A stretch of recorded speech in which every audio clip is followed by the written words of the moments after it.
চাঁদা তুলে হলেও হাথুরুসি সিংকে বিদায় করতে চান দেশের ক্রিকেট প্রেমিকরা। আজ 29শে আগস্ট বিসিবিতে অনুষ্ঠিত হলো জরুরি বোর্ড সভা। আর এই বোর্ড সভাটি অনেক গুরুত্বপূর্ণ ক্রিকেটের জন্য। সবার আগে বিসিবিতে আসেন নতুন সভাপতি ফারুক আহমেদ, তারপর একে একে সবাই চলে আসেন।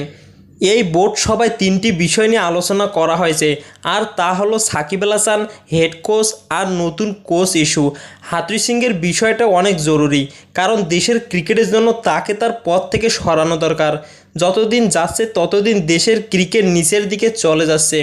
নতুন পরিচালক নাজমুল আবেদিন ফাহিম বলেন যে যদি আমরা তাকে রেখে দেই তাহলে আমাদের ক্রিকেটের জন্য অনেক ক্ষতি, আর যদি তাকে বিদায় করি তাহলে তাকে কয়েক মাসের টাকা অগ্রিম দিয়ে বিদায় করে দেওয়া হবে।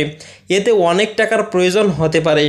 তবে নাজমুল আবেদিন ফাহিমের মন্তব্যে ক্রিকেট প্রেমিকরা সামাজিক যোগাযোগ মাধ্যমে লেখালেখি শুরু করে দিয়েছেন।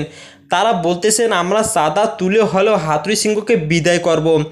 আমরা জানি ক্রিকেট প্রেমিকরা হাথুরুসি সিংকে এক চোখে দিয়েও দেখতে পারে না, তাই আমরা তাকে বিদায় করে সালাউদ্দিন স্যারকে বাংলার ক্রিকেটে দেখতে চাই।